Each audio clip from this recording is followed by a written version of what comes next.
Olá pessoal, sejam muito bem-vindos a mais um episódio do DescubraCast. E hoje nós temos um papo daqueles bem interessante, porque nós estamos recebendo um convidado que ele é apresentador, empresário e pré-candidato a deputado estadual. Deoclésio, seja muito bem-vindo. E hoje a ideia é a gente bater um papo para contar um pouquinho da sua trajetória, entender sobre você em Foz do Iguaçu, porque você não é da cidade, mas é como se já tivesse nascido aqui, né? Já estou bem climatizado, digamos assim, em Foz do Iguaçu, principalmente. O nosso clima quente aqui, né? Bem quente, né? Bem quente. E me diz uma coisa, para quem ainda não conhece você tão de perto, quem é o Deoclésio, como empresário, como pessoa? Conte um pouquinho para a gente de sua história. Então, bom dia, Laércio, bom dia a todos que estão nos acompanhando. É uma satisfação muito grande estar aqui participando do DescubraCast, né, para a gente bater esse papo aqui, falar um pouco sobre nós, sobre a nossa empresa, sobre o nosso programa, sobre a nossa vida aqui como cidadão iguaçuense e também como político, né, que a gente está numa condição hoje de pré-candidato a deputado estadual. Bom, eu sou Deoclésio Duarte, tenho 49 anos, moro aqui na Vila A, já há 10 anos que a gente mora definitivamente em Foz, mas a nossa relação com Foz do Iguaçu ela vem de 20 anos. A gente já tem uma ligação com Foz há mais de 20 anos e há 10 anos a gente mora aqui definitivamente. Nós escolhemos Foz do Iguaçu juntamente com a minha família para ser a nossa cidade, né? Então hoje a gente é iguaçuense de coração, a gente mora aqui há mais de 10 anos, sou morador aqui da Vila A, como você falou, e a gente está na frente do Grupo Duma. O que é o Grupo Duma? O Grupo Duma é composto de 3 empresas.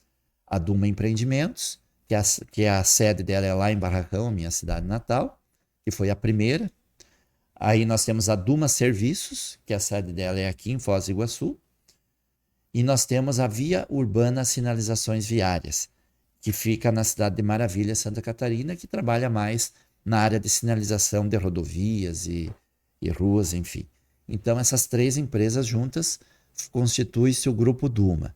Com as 3 empresas juntas, nós geramos hoje em torno de 200 empregos diretos e mais em torno de 200 a 220 indiretos. Isso no estado do Paraná e no estado de Santa Catarina. Quando eu falo que a nossa relação com Foz do Iguaçu ela tem mais de 20 anos, ela inicia-se justamente através da nossa empresa, prestando serviços na Itaipu Nacional. Durante muitos anos a gente prestou serviço como prestador de serviço ali. A gente executou obras na área de engenharia civil, né? Foram diversos contratos, muitos anos aqui. Então a gente começou a ter essa relação com Foz há em torno de 20 anos atrás, e chegou um momento, Laércio, que eu estava mais em Foz do que lá na minha cidade. Uhum. Eu vinha para cá na segunda-feira por essa questão de trabalho, né, e comercial e tal. Ficava a semana toda aqui, retornava o final de semana para casa. Até que chegou um momento que a minha esposa falou: pô, você está a maior parte do tempo em Foz, por que a gente não vai definitivamente morar em Foz? E realmente foi o que aconteceu, né? Então a gente escolheu, né, como nosso lar, né? Hoje nós somos iguaçuenses, estamos aqui morando aqui propriamente há 10 anos, mas com uma relação de mais de 20 anos. Então a gente vem da iniciativa privada. Lógico que a questão política é uma questão que, paralelamente, ela também ela foi se desenvolvendo ao longo dos anos. Por que que eu te falo foi desenvolvendo ao longo dos anos? Porque eu comecei, na verdade, muito cedo, lá em Barracão ainda. Como que foi meu início político? Eu fui presidente do Grêmio Estudantil do Colégio Leonor Castelano Uhum. e do Colégio Doutor Mário. Primeiro no colégio de quinta e oitava série, depois o nosso segundo grau, que era antigamente, né? Então, querendo ou não, eu aprendi uma frase lá no Grêmio Estudantil que se dizia o seguinte, Lércio: democracia se aprende na escola. E nós estamos aqui num ambiente muito escolar, Uhum. inclusive, né? Então a gente se sente muito à vontade de falar nisso. Isso lá no auge da juventude, nos 17, 18 anos, a gente começou a militar no movimento estudantil. E isso, querendo ou não, acaba levando para o lado político. Eu acho que é uma forma de ir moldando, né, o cidadão, e também vai te moldando uma questão política. Mas aí passou-se o tempo, eu fui vereador em Barracão, fui presidente da Câmara lá, aí também assumi a prefeitura por um período, O prefeito se afastou e aí eu, como presidente da Câmara, acabei virando prefeito. Então eu tenho essa bagagem, digamos, política. Às vezes eu costumo sempre dizer, como nós estamos aqui numa mesa conversando, que eu já estive dos dois lados do balcão. Hoje eu estou do lado de cá, do lado da iniciativa privada, mas eu já estive do lado de lá, né, no setor público também. Então, eu acho que isso facilita também a gente entender um pouco da dinâmica, de como que as coisas funcionam. Porque hoje você olhar as coisas que acontecem no nosso país, a forma como estão, você se indigna de várias formas. Falando agora pelo lado empresarial, nós somos o país que tem a maior carga tributária do mundo. Nós estamos numa região de fronteira. Se nós atravessarmos a ponte para o outro lado, indo no sentido Paraguai ou indo no sentido da Argentina, você vai ver que a carga tributária do outro lado do rio, ela é muito diferente da nossa, entendeu? Tanto na Argentina como no Paraguai a carga é muito menor. No Paraguai é 10% o IVA, né? A Argentina, não sei exatamente os termos, mas eu sei que é bem menor que a do Brasil. Então, o empresário hoje no Brasil, eu sempre falo que é um herói, porque você trabalhar, empreender, gerar empregos e pagar impostos com uma carga tributária dessa tem que ser um herói mesmo. Então, a gente entende muito esse lado. Hoje pela manhã, hoje mesmo a gente estava na cidade de Medianeira, a gente participando de uma entrevista lá e a gente falava muito isso. A sociedade organizada lá de Medianeira está levantando um questionamento assim muito interessante, falando da representatividade política que a nossa região precisa aumentar. Não é diferente de Foz, eu tenho falado muito aqui em Foz. Nós temos uma população, uma cidade, com os dados oficiais, aqui em Foz do Iguaçu, de 300 mil habitantes. É o que os números nos mostram. A última atualização do IBGE, há uns 40 dias atrás, mostrava 298 mil e alguma coisa. Então, 300 mil habitantes. No entanto, nós temos em Foz do Iguaçu 450 mil cartões SUS. Então, essa conta não bate. Por que ela não bate? Há muitos anos não bate. Há muitos anos. Ela vem de longa data. Porque se você pegar, Laércio, aqui, numa linha reta, botar 50, 60 quilômetros para cá, 50, 60 quilômetros para lá, e fazermos um círculo ao redor, nós vamos ter um conglomerado de 1 milhão de pessoas.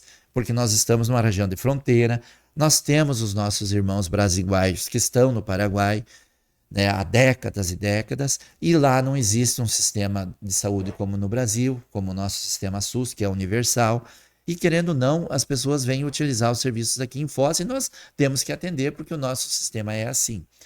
Só que os recursos que nós recebemos para manter as estruturas é para 300 mil habitantes. Então é a mesma coisa que você sentar numa mesa e você ter alimento para 3 pessoas e se sentar 10 pessoas na mesa para comer esse mesmo alimento.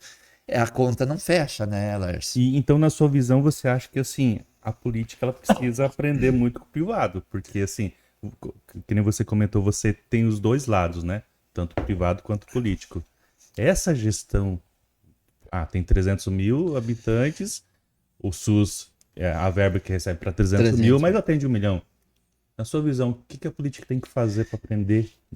Atendeu esse 1 milhão, né? Então, aí vem a questão da representatividade política. Hoje, por exemplo, eu sempre eu falo que os bons exemplos não é feio você copiar. Feio é você ser inerte e incompetente. Eu vejo da seguinte forma: Cascavel, que é uma cidade aqui próxima a nós, tem uma população um pouquinho maior que a nossa. Eles devem ter em torno de 340, 350 mil habitantes, ou seja, 40, 50 mil habitantes a mais. No entanto, Cascavel elege 4 deputados estaduais. Na última eleição, elegeu 4 deputados estaduais. E eles sempre foram fortes. Né? Sempre foram fortes. Eles são bem bairristas nesse quesito. Então, eles têm 4 deputados estaduais. Foz do Iguaçu, com uma população perto de Cascavel, nós temos apenas 1 deputado estadual. Então, você veja bem, quando você vai reivindicar algo para a cidade, você chega na mesa do governador, você chega lá com 1 deputado, você tem um peso. Agora você chega lá com 3 ou 4 deputados, o peso é outro, o peso é diferente. Aí a ideia é justamente essa: aumentar a representatividade política de Foz para que nós possamos trabalhar justamente isso, que Foz tem que ser pensada como um polo de 1 milhão de pessoas. Aí eu acredito que nós vamos conseguir atingir essa necessidade, que é uma necessidade. Nós temos recursos para 300 mil, mas atendemos 1 milhão. Eu acho que nós temos que trabalhar dessa forma. Trabalhar que o cidadão iguaçuense pense que o ano que vem é um ano eleitoral, né? Que pense nas candidaturas locais. Vai ter várias candidaturas aqui, mas pense naquelas candidaturas que têm viabilidade, que têm potencial de êxito, e tente focar nisso, né? Eu estou colocando meu nome à disposição, mas vai ter outros nomes também, mas que seja alguém da cidade, né? Vamos ser um pouco, vamos copiar um pouco Cascavel de ser bairrista nesse quesito, porque os candidatos vêm de fora, levam os votos, mas eles não têm esse compromisso, porque eles não são daqui. E por que você acha que em Foz do Iguaçu não acontece isso de ter 2 ou 3 deputados?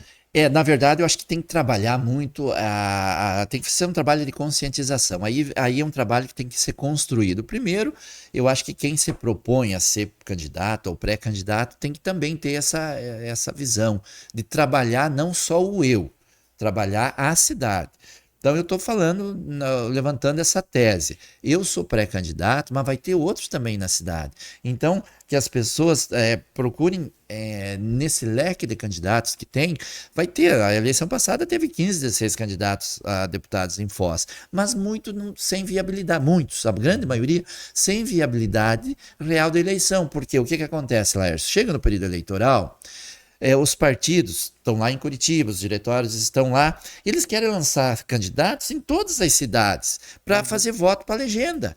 Então, de repente, tem um partido A, B ou C que tem alguém aqui em Foz que vai fazer 3, 4, 5 mil votos, eles vão incentivar essa pessoa a ser candidato, mas para ajudar a eleger um outro candidato de outra cidade. Que esses 3, 4 mil votos que vem a fazer em Foz vai somar para eleger um outro candidato lá de Curitiba, talvez, sabe?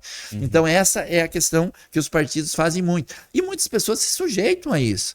Às vezes eles sabem que não vão ter condição de brigar realmente para se eleger, mas eles se deixam ser usados pelo partido para fazer 2, 3, 4 mil votos para ajudar a eleger alguém lá. Às vezes fazem isso em troca de algum cargo ou de algum benefício financeiro. Enfim, são vários os métodos utilizados. Mas eu acho que tem que se partir da população, da sociedade organizada, através das associações. Eu vejo aqui agora as associações de bairros se organizando. Um exemplo claro aqui do Morumbi. Mandar um abraço para o Maurício lá, que é o presidente da associação que foi eleito agora recentemente. Eu acho que tem que começar nos bairros, através das associações, e trabalhando nas entidades, até chegar numa CIF, até chegar numa OAB, até chegar em outras, que vai se construindo essa onda de se pensar que nós precisamos aumentar a representatividade. E nós temos votos suficientes para eleger de 3 a 4 deputados. E a partir do momento que nós tivermos essa força política, nós temos certeza que essas demandas que são prioritárias, eu cito o exemplo da saúde porque é o mais prático, digamos assim, e é o maior problema de Foz do Iguaçu hoje. Hoje se fala muito em alguns outros problemas que são passageiros, se fala de tapa-buraco, isso problemas reais que estão aí, mas são problemas que, se quiser resolver, se resolvem. Na verdade, em 3, são problemas que, assim, pontuais. Não estou dizendo que proposital, não é, mas foi tão excessivo nessa gestão que está acontecendo agora, que acabou cobrindo. Você falou a palavra certa. É um problema, e me desculpe, né, se alguém pensa diferente, o problema principal de Foz do Iguaçu é a saúde. Porém, um problema que não é o principal, por ele não ter sido resolvido e que de forma rápida, ele passou a ser o maior problema, mas é uma cortina de fumaça. E essa questão dos buracos, se montar uma equipe que deva fazer as coisas corretamente, em 3, 4, 6 meses no máximo, você resolve esse problema. Agora, o problema da saúde é muito mais complexo. É um problema crônico, que vem de décadas, né? Então, eu acho que a gente tem que pensar dessa forma e eleger essas prioridades da cidade, né? Nós temos uma posição geográfica estratégica. Nós temos uma ponte que está aí pronta, já inaugurada, pronta há vários anos, mas ainda não foi entregue, não foi aberta, porque o acesso não estava concluído. Agora nós temos aí boas notícias, que está em torno de 80% da perimetral já construída. Então, quanto mais rápido sair esse acesso, né, nós vamos ter essa segunda ponte livre, liberada para o trânsito e tal, isso vai desafogar enormemente a Ponte da Amizade, vai tirar esse trânsito pesado do centro. Não somente a ponte, mas também tem a Avenida das Cataratas. Exato. E assim, tem a obras. gente entende que é um transtorno agora, mas assim, é necessário. Só que não precisa demorar tanto, porque uma coisa... não vou nem dar exemplo de Japão e China, que o cara chega lá, caiu uma ponte e no outro dia já tá de volta pé, pronta, né? Mas assim, eu acho que são coisas que tem que ser fiscalizada melhor. O problema é a demora, né?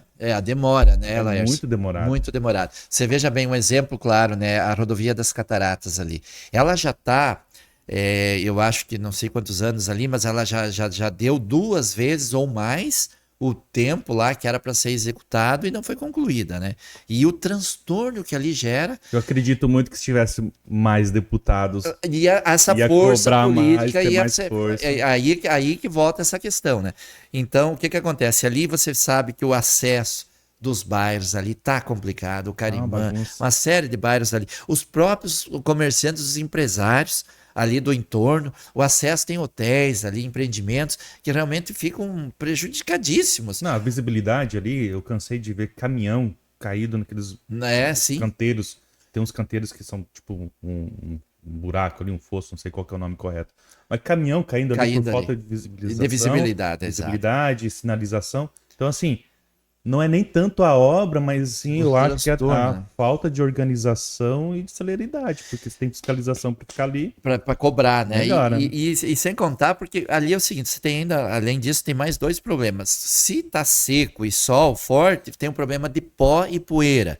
E se tem chuva, é um problema de barro, né? Então, de um jeito ou do outro, não tem para onde escapar. Se correr, o bicho pega, se ficar, o bicho come, né? Entendeu? Transtorno é permanente. Então, claro que a gente entende que para fazer uma obra vai gerar o transtorno. Mas o que não pode acontecer é de se alongar, né? Ficar uma obra com prazo indeterminado de conclusão. Então, mas isso volta tudo àquela questão que a gente estava falando desde o início, da questão de ter força política para cobrar e ter representatividade. Então, nós temos obras que são estruturantes e são importantes para o município.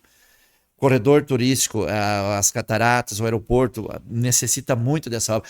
Tem novos empreendimentos saindo ali, né? Agora foi inaugurado o aquário, nós temos o museu que é para sair ali, nós temos empreendimentos da iniciativa privada acontecendo ali. Um real campo de obras, né? É real campo de obras, então tá aí tudo para acontecer, mas precisa que realmente as coisas aconteçam.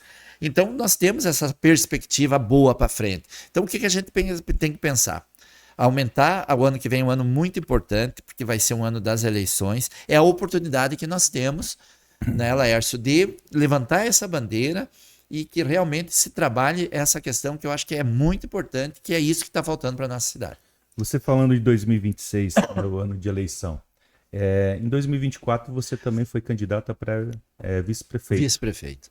E qual foi a experiência que trouxe? Porque assim, são realidades diferentes.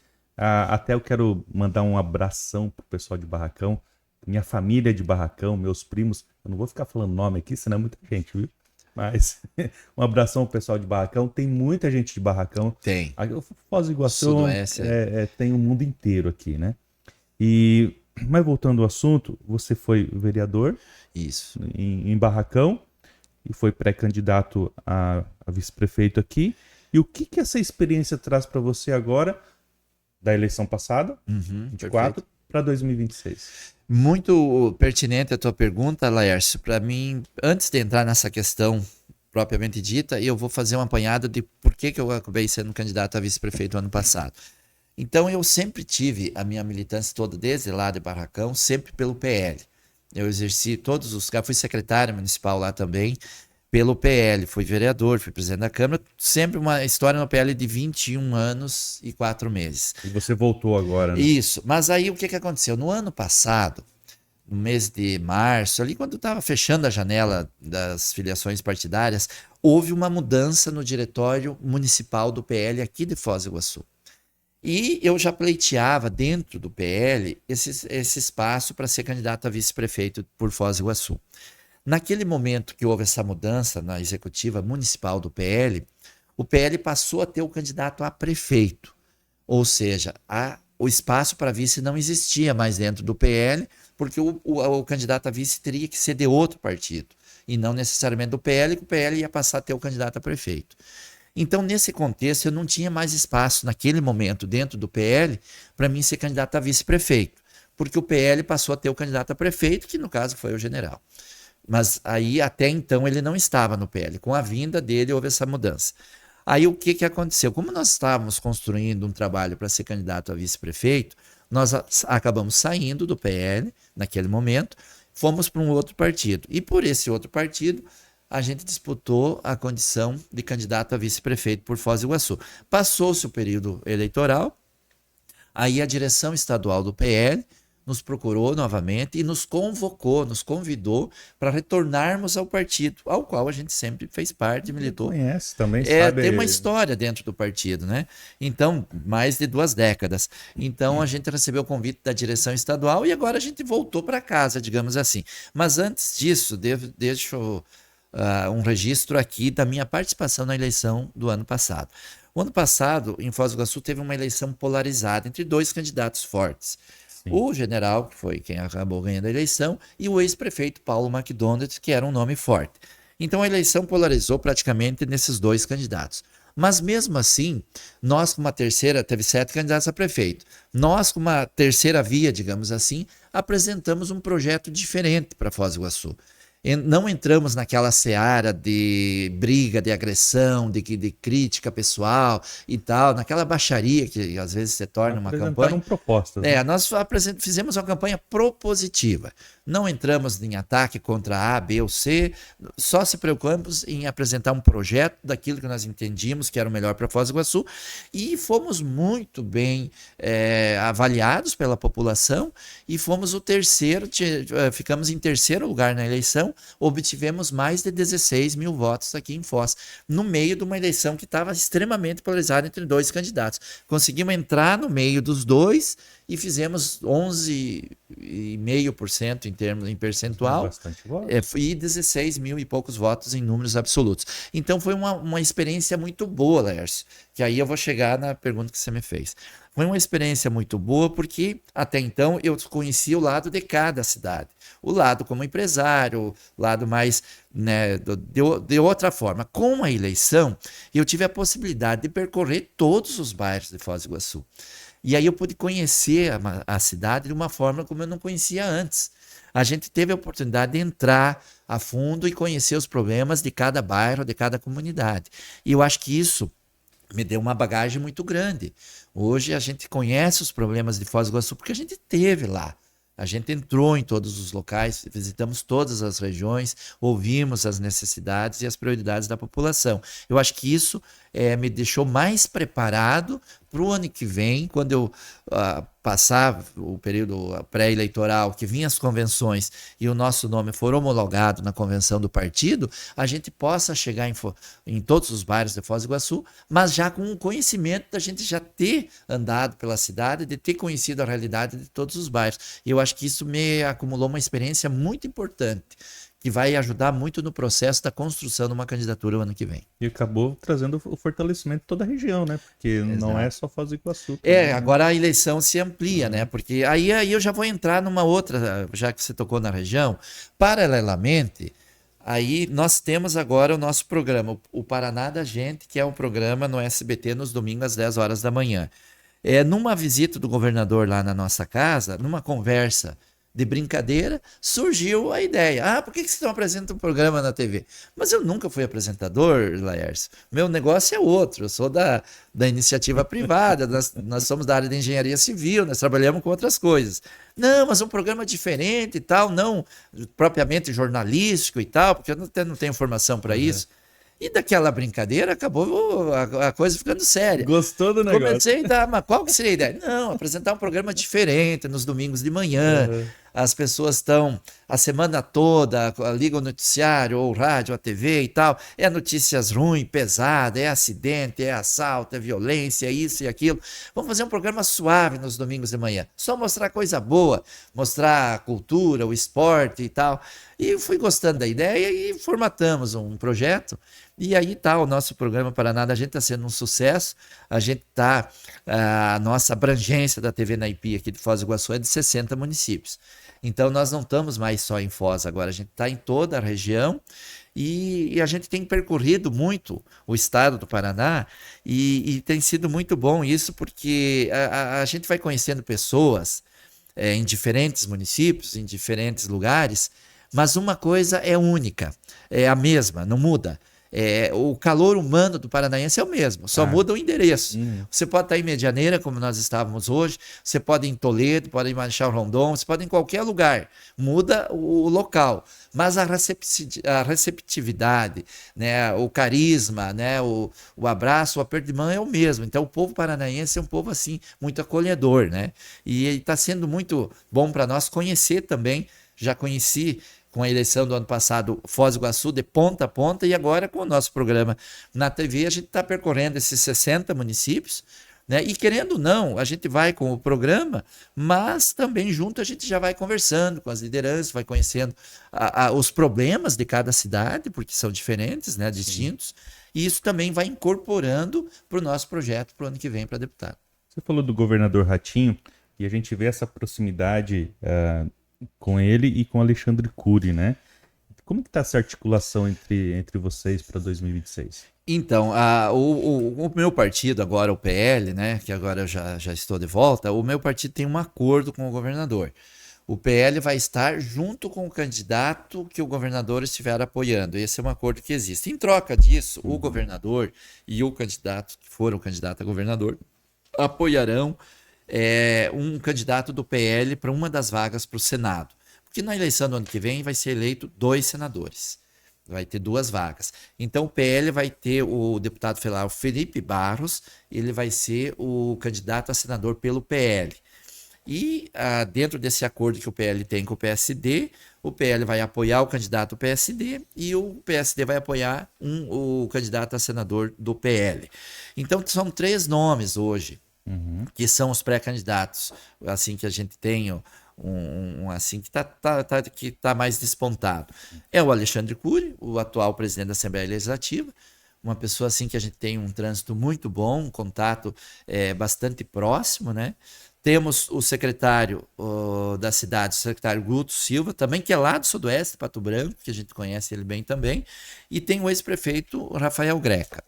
Né? Eu acredito aqui entre nós, e vamos combinar que fique só entre nós dois aqui, que o candidato a governador deve ser o Alexandre Cury ou o Guto Silva. E o vice deve ser o Rafael Greca. De ambos. A gente, pelas conversas que a gente vê de bastidores... pela todo... Porque ele foi prefeito de Curitiba, o peso que Curitiba tem. 150 anos de experiência. Exato, né, uma experiência administrativa enorme. Então eu acho que ele vai ser o vice do que for o escolhido, e o escolhido deve ser entre o Alexandre e o Guto. Então eu acho que quem seja o escolhido vai estar em boas mãos e provavelmente nós estaremos com ele, né, no processo. O nosso partido provavelmente estará junto. A gente está falando sobre saúde, né? Que é um problema latente em todas as situações. Esse vai ser o seu primeiro, se eleito, vai ser o primeiro projeto que você vai bater em cima? Ou você acha que é algo, assim, um pouco distante? E lógico que você vai ter que ficar apresentando um projeto, vai ter que lutar lá.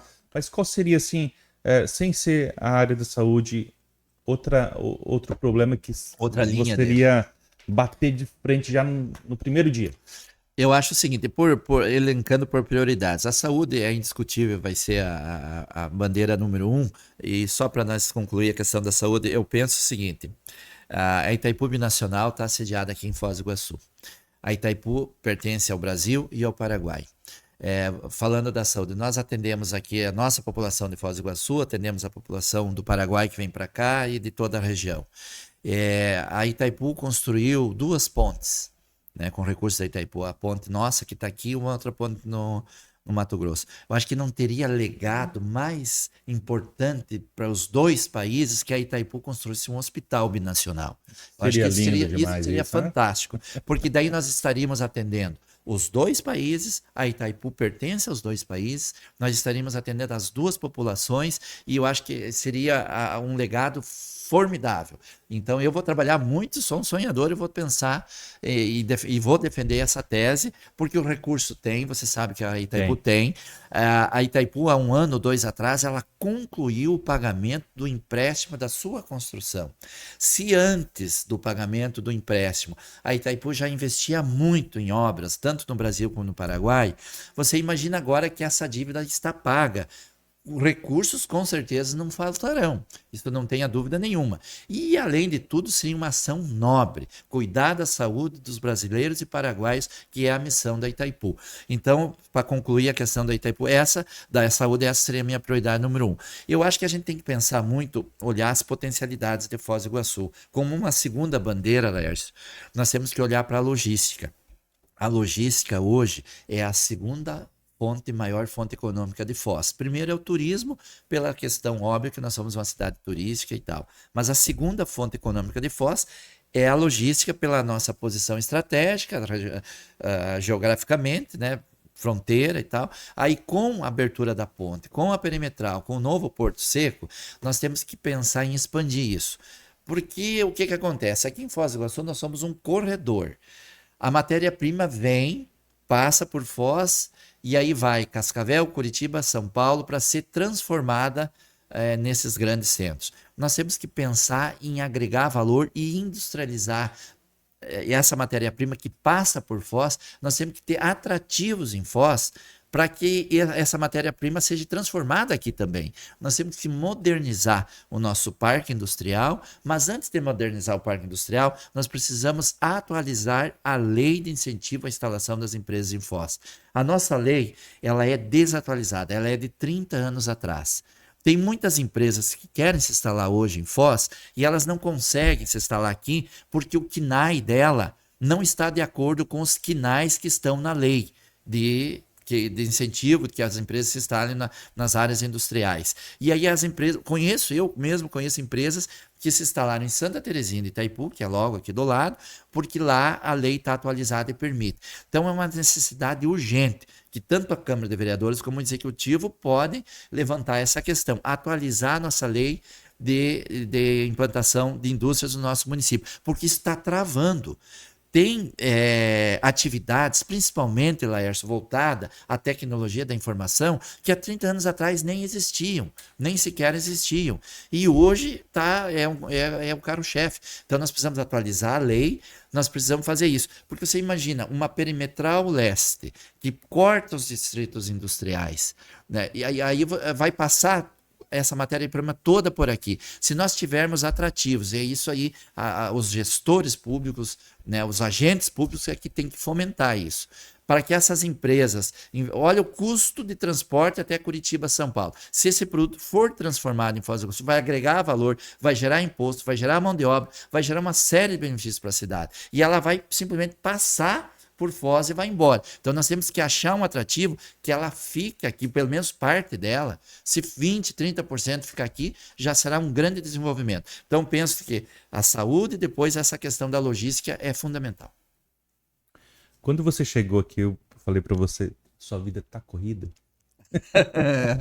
Então, assim, como é que tá a sua rotina hoje? Intensa, com certeza, porque além de empresário, né, tem sua vida pessoal, comunicador e agora pré-candidato político.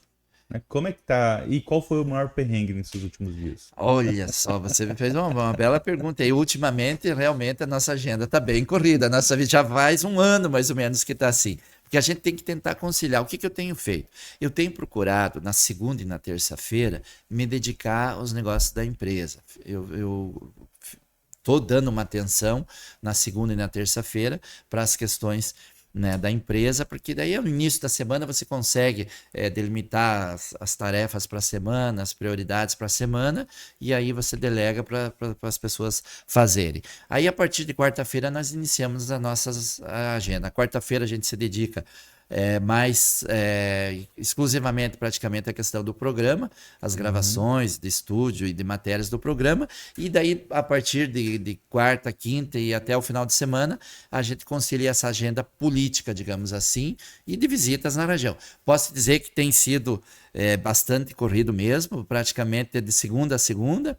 Às vezes a gente consegue tirar o sábado, o domingo à tarde, né, para ficar com a família, para descansar um pouco, para segunda-feira a gente iniciar tudo de novo. Porque se você continua e não para, você já inicia a semana cansado na segunda-feira. Então você tem que dar uma paradinha de pelo menos um meio-dia no domingo. Tenho procurado, na medida do possível, fazer isso também. Mas os últimos dias não tá sendo fácil, não. Está sendo bem corrido. Do Clécio, assim, você como empresário tem uma trajetória bem bacana, a evolução da própria empresa, como foi crescendo, como você falou. E qual foi a chave de virada, assim? Porque isso foi muito importante, está sendo muito importante, porque se você entrar no cargo de deputado estadual, você já tem a experiência de administração de uma empresa, né? E essa experiência você vai levar para o legislativo. E qual foi a chave de virada assim, na empresa, para o desenvolvimento dela, para o seu próprio desenvolvimento? Eu acho que há uns 10, 12 anos atrás, quando a gente mudou de uma construtora para um grupo prestador de serviços, ali foi a chave da virada. A construtora, ela como é que eu vou te falar? Ela é bastante pesada de você gerir ela. Você envolve muitas pessoas de diversos segmentos. Você tem pedreiro, eletricista, pintor, encanador, azulejista e por aí vai, sabe? Então ela engloba numa só atividade várias atividades.